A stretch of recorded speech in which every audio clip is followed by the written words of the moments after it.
Welcome back to Shop Life. In this video, I'm going to show you how to replace a fuel pump on the E46 BMW. The particular car we're working on is a 330i. So make sure you get the right fuel pump for your car before you want to do this. The main reason you would want to replace your fuel pump would be because if you're having fuel pressure issues to the fuel rail, or you're having the car cut out every now and then, you're having fuel cut off misfire codes, or even like when your fuel pump could be failing when you're like at a quarter tank and the car starts misfiring and starts behaving very strange, and you just fill it up and it's back to normal. If it's doing that, that means your fuel pump is starting to soft fail. It's not gone all the way yet, so you want to go ahead and replace it before it fails all the way, otherwise you will be left stranded. Now if you are left stranded with a broken fuel pump, what you can do is follow my procedure that I'm about to show you on removing the seat and all that, and get the whole plate off of the fuel pump, and then just hit the fuel pump a few times with a stick, whatever you can grab your hands on. Just hit it a few times and then try to turn it on. It might knock it free just enough for you to get it back to home or wherever you're trying to go so you can replace it. If you're having fuel related issues, I would start with the fuel filter first and then move on to the fuel pump. Another issue that you might be having is your car might start dying at half a tank. If this happens, possibly have a bad fuel sender assembly, which is on the driver's side. Basically what that does is once the car reaches half a tank of gas, it will start pushing all of the fuel from the driver's side of the gas tank into the passenger side where the fuel pump is. That way the fuel pump never has to run dry. So if you're having issues like above half a tank, then I would start with the fuel sender first and see what happens if that takes care of the issue. The fuel sender is a lot cheaper than the fuel pump. One other thing you want to try to do is try not to have a full tank of gas. You could be at 3/4, that's okay. And if you already past 3/4, try to have less than half a tank. Your best bet is to do it with about a quarter tank, that way you don't spill that much gas. So let's go ahead and get to it. First things first, go ahead and empty out your back seat. Then we're gonna go ahead and lift the seat out. The quickest way to do this is get your hand, put it right in the middle of where your butt actually goes, it towards the front, and pull straight up, just like that. Do that on this side. If that latch doesn't come out, you got to do the same thing on that side as well. Then go ahead, pull it out. Now you're going to be able to see all the sound deadening. You can go ahead and clean all this stuff up if you want as well. On the passenger side is the fuel pump. On the driver's side, we have a sender unit that sends all the fuel over. Once you reach half a tank, it'll start sending all the fuel from this side over onto this side where the fuel pump is located. Go ahead and put the carpet up just a little bit like this. Clear the area as much as you can. Once you clear everything, you should be able to see these 4 10mm nuts holding this cover plate on. Go ahead and remove those.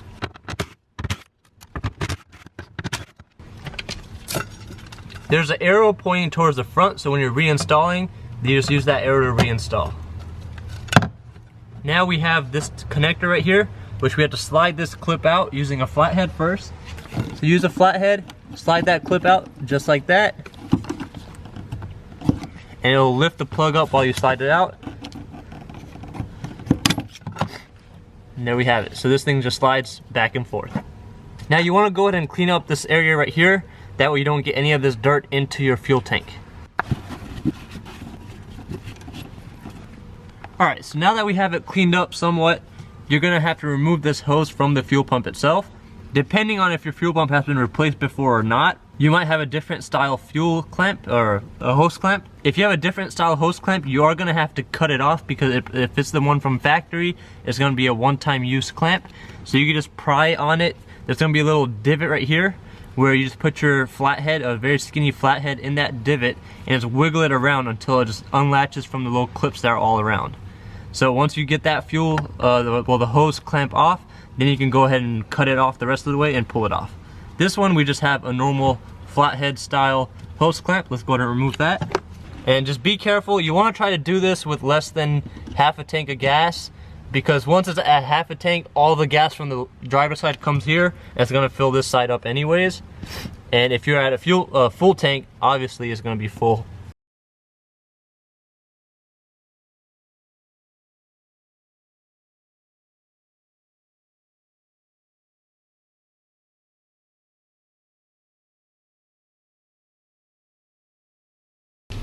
Try not to smoke while you're doing this, especially with all these fumes.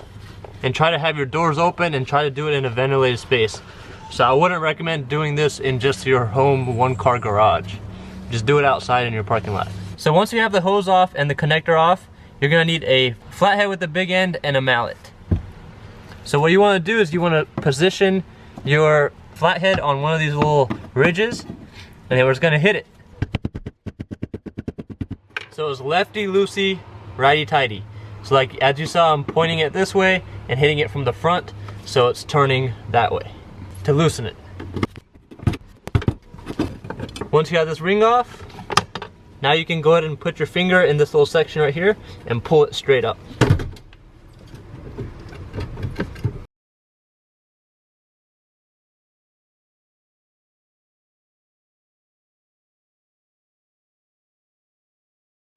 And then you just gotta position it to get it out, just like this. And now you have successfully removed your fuel pump. Try not to get any dirt to fall in. And when you are replacing the fuel pump, you wanna get a new O-ring, the one that popped off with the fuel pump. You wanna make sure you replace that as well. So let's go ahead and do that next. All right, so here's a replacement unit we're putting in. If you do buy a used unit, this one is used, just make sure that the arm right here is free flowing. This is what tells the fuel level. So pretty much if it's stuck, like sometimes these bend, especially if you bought it used online and they shipped it to you, it'll bend and then it will make very like strong contact and it won't move by itself, like it won't flow freely. So yeah, and like I said, make sure you get another one of these O-rings. All right, so now let's go ahead and get this put in. What we're gonna do first is go ahead and put this level in and put the fuel pump halfway in. Just like that. Now we have this O-ring that's already put on the fuel pump. Now we're gonna go ahead and let it sit properly in here before we push the fuel pump in. So just go all the way around, make sure it's sitting in all the way as it should.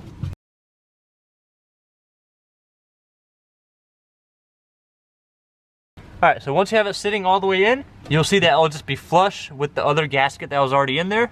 Now you wanna line up this edge with this edge right here. That's the only way it's gonna go all the way in.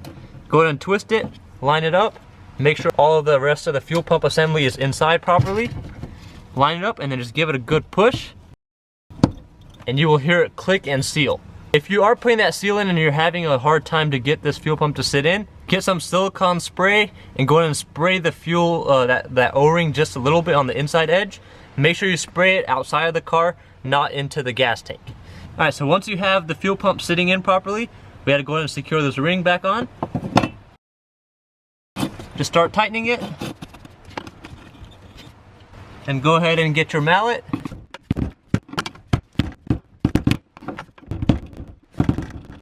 All right, so we have it secured all the way. Now we're gonna go ahead and put the hose back on. If you had a factory hose clamp and you had to cut it off, make sure you get a replacement hose clamp that fits your hose.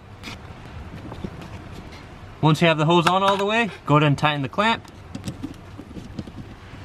Now it's nice and tight. Make sure your connector is nice and clean. Go ahead and hook it up. Push that tab back in all the way. You'll hear it click and that's secured. Now before we put the plate and everything back on, we're gonna go ahead and prime the fuel system, get the car to turn on and make sure there's no leaks, and then we'll go from there. All right, so in order to prime the system, what you're gonna do is you're gonna turn the key to accessory mode. That's the mode right before you turn the car on. Hold it, you'll hear the fuel pump turn on. Once it cuts off like that, it takes about 15 seconds. Go ahead and turn it back off. Wait a couple of seconds, do it again. You'll hear it priming again. Take it off, do it one more time.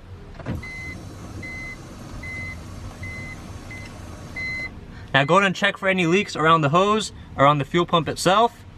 And if you're good, then go ahead and turn the car on and make sure that that fuel pump is sending enough pressure and enough fuel.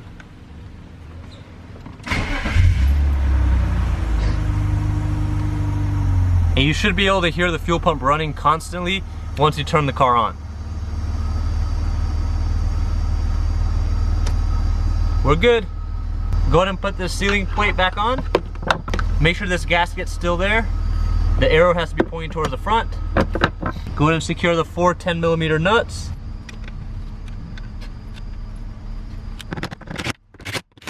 Now we're gonna go ahead and put the seat back in. Go ahead and bring it in. Get the seat belts all the way through these little holes right here.